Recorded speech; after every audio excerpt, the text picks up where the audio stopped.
For somebody who didn't watch the first Gladiator movie, I certainly do feel like I have a lot to say about this second movie. But before we jump into that, there seems to be a lot of hate for this movie. And so where I may be coming from a different direction, just kind of, you know, stick with me here for a second. What if the movie didn't suck?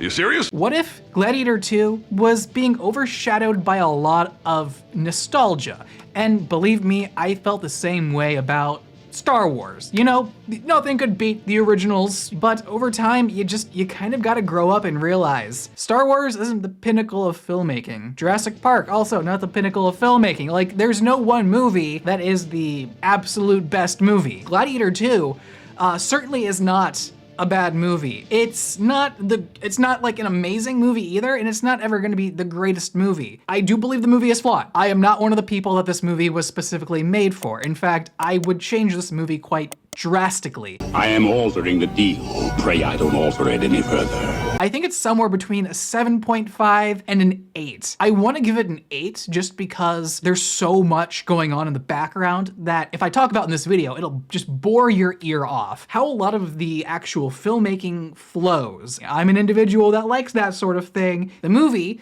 yes, entertained me. I know that's a quote from the original movie, Are You Not Entertained? Are you not entertained? I think, right? That's what I hear. Again, I have not seen the first Gladiator movie, and I will not pretend that I saw it. So I don't have these rose-tinted glasses like a lot of other YouTubers have. I am by no means attracted to the idea of, oh my gosh, a movie about, you know, the Roman Empire. I'm more of a character-driven, kind of character study film guy. That's what I personally enjoy. Something like Terminator 2, where John Connor has to grow up with this father figure that is a freaking killer robot, you know? There's so many different ways to tell stories. That is one of the, I'd say, cons in terms of this movie. I do hear that the first Gladiator movie is pretty darn similar to this movie. And what I would ultimately change about it is, I think that Pedro Pascal's character honestly should have been the main character. Actually, you know what? Let's just go ahead and include spoilers in this. I'm sure people who watch the movie will just want to come to watch this. Nobody fresh is gonna be watching this lame YouTuber's movie review on Gladiator 2. So let's just get it out in the open. Pedro Pascal's character dies. Did Jet just die? You know, it was really unclear. The lead was kind of incredibly boring. His acting was good. I can't act that good. And everybody had to tell us how he felt. Like, oh, I see a lot of rage in you. And I'm just like, yeah, that's totally what I see. No, that's not what I saw. The lead character, you just only ever feel bad for him. You don't really think he's a badass character. You don't feel like he's almost, you almost don't feel like he's earned it. It just gets repetitive and boring, and yes, it's tragic. Yes, it's an odyssey. It's a terrible fable to tell with a very generic ending too. The ending was just very like, okay, no, this has to happen and this has to happen, with Denzel Washington character dying in the stupidest way possible. It's almost kind of like the Jake Paul versus Mike Tyson fight. Obviously, the younger, leaner, more athletic warrior in his prime is going to win that battle. There were a lot of major issues, and I do think if we switched to a better, narrower focus on Pedro Pascal's character, the revelation of this new gladiator being the son of Maximus, and then having that mess up Denzel's,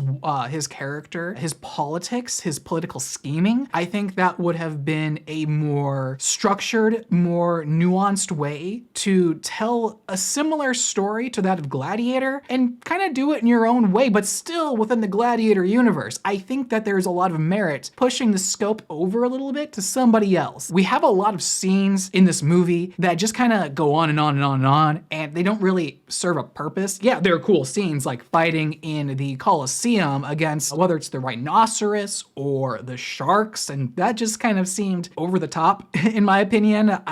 Could they even do that back then? Boy, that escalated quickly.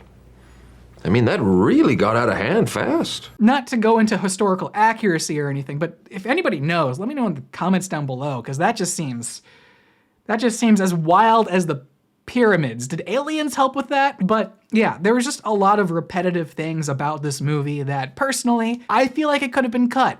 Tragic, scary, very tense, like, we get it. It needs to serve a narrative point for us to care, because after the first 2 Colosseum battles, it's like, can we get on with the plot? No, I do think that those scenes could have been swapped out with maybe just kind of rounding out the lead character, or we could focus on the side characters, because there are other, I almost call them Spartans, gladiators, who fought alongside the lead character, and they kind of like have like this hoorah moment. Again, I didn't care. Like, okay, cool, they're banding together to do one mission in which, you know, they fail at in protecting his mom. I also think was a very pointless death and really pushed back on Denzel's character, because his whole thing was like, oh, these guys are stupid, they're just gonna kill to kill. And then he just ultimately kills to kill. It detracts from everything that we've been told about his character in the movie and about how smart he is and about how political and schemish he can be. It takes all of that and crumbles it down and throws it into the trash can. We had so much pushing the lead character already. Everything was already concrete, and you're just pouring on some more wet cement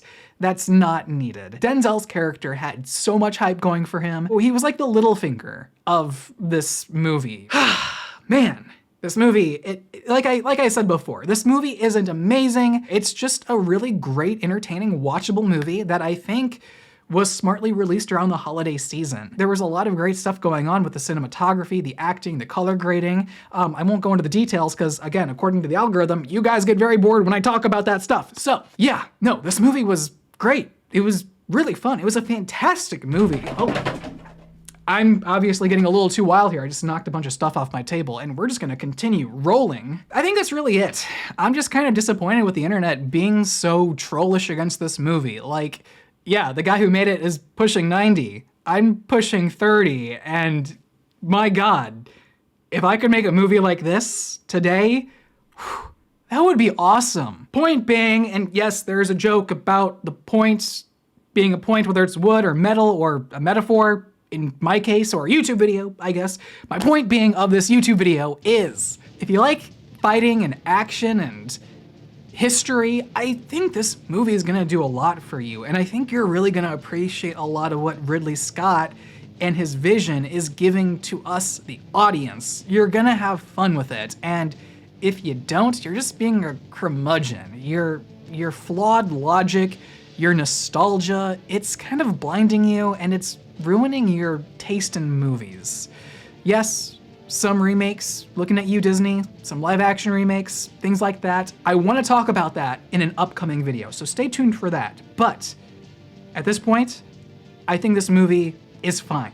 It works. It deserves the 8, from my personal opinion, but let me know what you guys think down in the comments below. Also, today's video is sponsored by none other than me, myself, and I. I am a wedding videographer on the side, and if you are getting married, or if you know someone who is getting married and you just want that big day captured on film for eternity to look back on, feel free to check out my other YouTube page and my contact information in the description below of this video. I've been doing wedding videos for the best part of about over 3 years, I would say, and I would say I have a pretty good talent for it. I have the equipment. I do have my drone license, my Part 107, so I can legally film your venue if you choose to go with that. And if you would like some more information, again, check the description down below. And if you guys are new to the channel, be sure to hit that subscribe button for more videos. And again, thank you guys so much for watching today's video. Arcane Season 2 is wrapping up later this weekend. Also, I saw Wicked, planning on making a video for that as well, so stay tuned for that and so much more.